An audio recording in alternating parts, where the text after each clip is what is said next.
Hey everybody, Tim Miller here at the Bulwark. It's been a long, insane day, given what's going on with the raid of John Bolton's home. And, we're taking over part of Intel, apparently. We've got MAGA communism coming to the country. If you even knew who our new ambassador to India was, I should do a whole separate video on that. You would just, you can't just believe this is real life. In the middle of all that, Trump. Also, we have the release of the Ghislaine Maxwell documents, which we'll get into over the weekend with you. In the middle of all that, Trump did a press conference with the head of FIFA, Gianni Infantino. And boy, was he in for a wild ride. They did a press conference, and some days I take breaks from the Trump press conferences. And in the midst of all this very serious stuff, with this incipient authoritarianism and, the other and the economic, there's so many serious issues out there. So sometimes you're just like, I can't take it with another Trump goat rodeo. But I kept getting messages. This one is insane. This one is crazier than ever. Trump is losing it. Like, how is this real life? And so I watched it. I did. I suffered through it, and I felt like if I had to, we're going to have to do it together. So here we go. We pulled, thanks to our team for pulling together for me a couple of the clips, a couple of the highlights, and I guess we start before we even hear him talk at all. I just want to point out to you that he's wearing a hat that says Trump was right about everything, and that the head of ICE, Department of Homeland Security, ICE Barbie is there, I guess, to discuss the fact that we'll make sure that how we're to protect the FIFA soccer games, but does she really need to be there? But Trump's hat, Trump is right about everything. You can't even imagine this. A leader of sport, imagine Adam Silver, the head of the NBA commissioner or something, going to China to meet with them about an NBA game in China. NBA shouldn't be doing games in China, but just go with me here. And Chairman Xi has a Chairman Xi was right about everything hat on. Where am I? What is this? Is this Idiocracy Mike Judge couldn't even think of this, couldn't even come up with something like this. So that's what he's chosen, that hat. Trump was right about everything. He went bankrupt several times, so he wasn't right about everything. Lost an election. Anyway. Let's go ahead and play the first clip. The 2026 FIFA World Cup draw will take place at the Kennedy Center. Some people refer to it as the Trump Kennedy Center, but we're not prepared to do that quite yet. Maybe in a week or so. I don't know, man. The Trump Kennedy Center. Everybody, you just gotta accept that this is happening. Republicans are gonna name fucking everything about them. You're gonna be flying into, Donald Trump International Airport in Houston, and you're going to get off and you're going to get onto Donald Trump Highway, and then there's going to be the Donald Trump Memorial Rest Stop, God willing, and then there's going to be, the Donald Trump's biggest ball of wax. Every fucking thing is going to be named after this guy. They're in a cult. And they know that's what makes them happy. So he's going to, whatever, the Trump Kennedy Center, of all the indignities we have to deal with, I guess him pretending like he's going to put his name, who the hell knows, he might put his name on there. The Trump, this is why I go back to, we should have given him Gulf of Trump. We should have made a deal where we got coastal restorations in exchange for Gulf of Trump. Anyway, Trump Kennedy Center. That's how we're kicking this thing off. Hello, sir. Welcome. The draw, the World Cup draw, will take place at this building, this historic theater that I'm going to rename after myself before you get here. Let's do a next one. Your Justice Department is also sending some of the Epstein files over to the House Oversight Committee today. Are you in support of them releasing all of them? I'm in support of keeping it open. Innocent people shouldn't be hurt, but I'm in support of keeping it totally open. I couldn't care less. You got a lot of people that it could be mentioned in those files that don't deserve to be. People, because he knew everybody in Palm Beach. I don't know anything about that, but I have said to Pam and everybody else, give them everything you can give them, because it's a Democrat hoax. It's just a hoax. The whole Epstein thing is a Democrat hoax. So we had the greatest 6 months, 7 months in the history of the presidency, and the Democrats don't know what to do, so they keep bringing up that stuff. But it affected them. Bill Clinton was on his plane and went to the island supposedly 28 times. I don't want to bring that up, frankly. You have Larry, whatever his name is, Summers, the head of Harvard, who was Jeffrey Epstein's best friend. Nobody ever talks about that.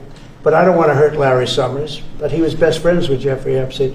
No, this is a Democratic hoax to try and get the significance of what we've done over the past 7 months. Nobody's ever seen anything like it. They say it's number one in history. What we've done, including stopping 7 wars. I mean, just include that. Okay, it's a hoax. I mean, it doesn't even make sense. Like, he just like throws out hoax now. Like, what? Doesn't even make sense. I mean, you have as I mentioned before, we had this testimony from Ghislaine Maxwell today. I looked at some of it, and it's like, we're going to talk to some lawyers about it. At this point, this woman is a fucking liar. And to me, the big story is that Donald Trump is covering up his involvement or his appearance in the Epstein files, and Ghislaine Maxwell's lying about it. Isn't really a huge news story for me. But what is the Democrat hoax exactly? Like, it's your people. It was Pam Bondi that said you were in there. It was Republicans, MAGA Republicans, who were pushing for Epstein reveals. I mean, there are things you could say, I guess, that like Democrats, or it's a Democratic stunt or something. I don't, that would be disrespectful to the victims, who should have a right to learn what is in these files. But like, at least I'd be in the ballpark. Like, there's no hoax. What's the fucking hoax? You're just making shit up. Next. And I was just sent a picture from somebody that wants to be there very badly. He's been very respectful of me and of our country, but not so respectful of others. But I'm going to sign this for him, but I was sent one, and I thought you'd all like to see it. That's a man named Vladimir Putin, who I believe will be coming, depending on what happens. He may be coming, and he may not, depending on what happens. We have a lot of things happening over the next couple of weeks. But I thought it was a nice picture of him. Okay of me, but nice of him. So that was very nice that it was sent to me. Okay? This is the weirdest one for me.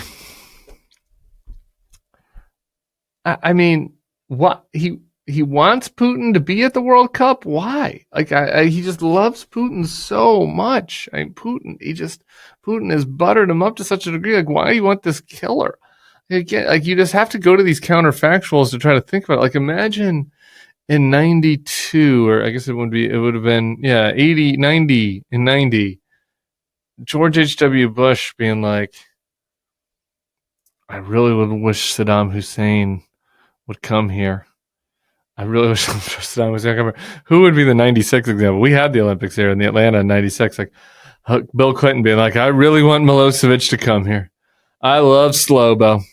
So what a man. You can I love his big jolly belly, and he's committing a genocide, and he's a murderer, and he's a mass murderer. But boy, it would be great if he was here for the Olympics. And that's weird enough. He's just like, I'm desperate for Putin to come for some reason. He just loves being in his company. He likes his Musk. But then it's like the picture. He's showing the picture. It's like, there's me and Putin. And Putin looks good. And I just look okay. He tries to be self-deprecating, but it's like, what? Why? And he does it, showing it off with pride. It's like, if I had a picture with Putin, I'd be like shredding that. I've got some pictures with somebody who's really giving me the business. Some old picture of Sarah Palin I took with Sarah Palin, which I think I took as a gag. I think it was after I didn't like her. But anyway, I've forgotten that it was out there. Somebody grabbed it. And I was like, I would try to erase that. If I had the Palin picture now, I wouldn't be like. And Palin, say what you want about her, isn't a fucking mass murderer. Isn't a kidnapper of children, to my knowledge. So, I don't. What? Look at that. Aren't you impressed? Me and Putin. He sent me this picture. He sent it to me as a present. Yeah, it goes, as usual with Trump, it goes from mockable and weird and strange to just ominous. You said Chicago might be next. Chicago might be next. Are you making, have there been concrete steps that the administration is taking No, to do that? I Or what are haven't other spoken- cities as I well? haven't spoken to the mayor. He's grossly incompetent. I haven't spoken to the mayor. No, when we're ready, we'll go in and we'll straighten out Chicago, just like we did D.C. Chicago is very dangerous, great place. I built great stuff there. I have the most beautiful building in Chicago, I think. But I hate to see what's happened to Chicago. Chicago is our greatest city, actually. Bob Tisch, a great friend of mine, passed away. He used to own the Giants and very successful Lowe's. He said Chicago, I think they had their main office in Chicago. He said Chicago and San Francisco, the two greatest cities in the world. Now you look at what the Democrats have done to San Francisco. They've destroyed it. I own a big chunk of the Bank of America building in San Francisco. And, you know, it's just different. We can clean that up too. We'll clean that one up too.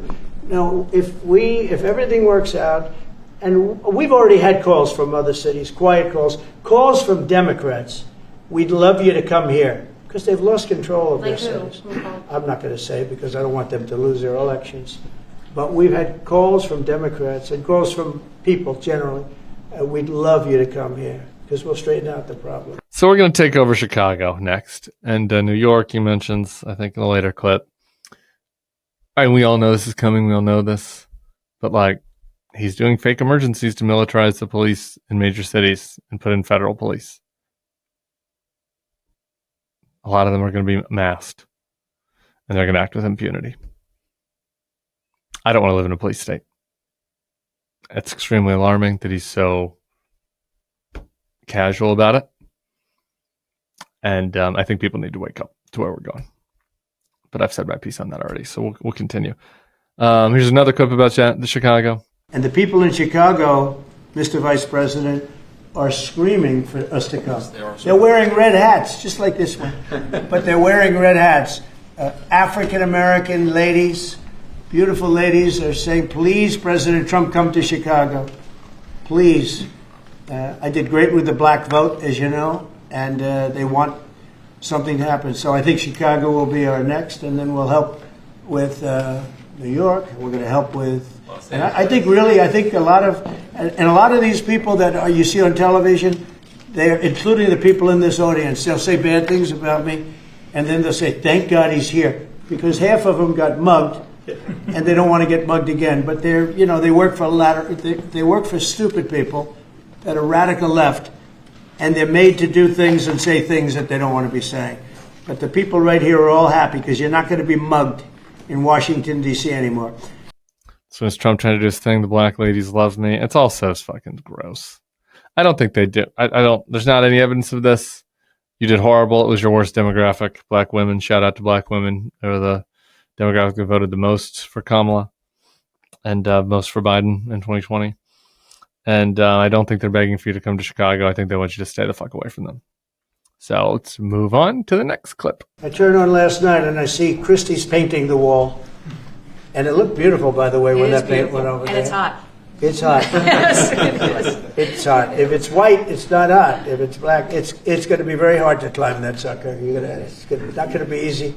But it's black and a high-quality black. You know, it really looked good. Yeah, we got Is the that going to paint be a you told us two-coat to. job or one coat? No, just one coat. One coat. We used the paint you told me to buy. Yep. The two-coat will take place in 3 years from now. Right? We'll do the second coat. Did you get that double coat of paint there? I mean, imagine being willing to humiliate yourself like this. I mean, you might as well have called her Toots. We get a second coat of paint on that, Toots? Like, I mean, it was... he was so dismissive, misogynist. It's just like, I don't feel bad for Kristi Noem. She got herself in this spot, but imagine you were the governor of a state. You're the secretary. You are a cabinet secretary. And this guy's up there being like, saw you out there painting, saw you looking good with that paint roller. Did you do a double coat while you're at it? No, sir. No, sir. Just the one coat. Ooh, you might have to go back out there for a double coat. I mean, it is just... What? What? I don't... Humiliating. It is humiliating what Kristi Noem is doing to herself. Frankly, I kind of like it. Let's see. Oh, I had one more clip here. It was about John Bolton. We've talked a lot about John Bolton today. I don't want to show Trump talking about him because it makes me mad. Because what he's doing is appalling. It's our government, our resources, our tax dollars. He's using it to go after people that are foes of his. He's using it to go after immigrants. He's using it to, target people and intimidate them. And it's fucking wrong. It's not the kind of country that we should live in. And I, as I mentioned to Tommy Vitor in our pod today, I think it's important for all of us to kind of, I'm not saying that Democrats need to embrace libertarianism. Libertarianism isn't that popular. And so I'm not saying that, but I think that there's this ethos of that appeals to kind of the American spirit. There's a libertarian ethos that appeals to a lot of Americans, not everybody American, but a big swath of them that is like, this is a free fucking country. And I don't want your secret police shaking people down. I don't want some massive security state spying on me and hassling me on the street and shaking down old ladies and roughhousing people with masks on and with impunity. This is not China. It's not Venezuela. This is not what we want for our country. And we should all be clear about how much we want to stop it. So I'm not going to show the John Bolton clip because it sickens me what Trump is doing with him. And, I've had my fill of that for the day. So hope you guys have felt informed. We've brought some breaking news to you this morning with the John Bolton raid. Hope we also brought some insight, a laugh or two when it came to the cankles. If you haven't checked out the video with Tommy Vitor, if you made it this far, you're going to want to go see the end of that video where we discussed Donald Trump's cankles. And we'll be back here over the weekend as the news dictates. So appreciate you all very much. Subscribe to the feed. Tell your friends. We'll see you all soon. Peace.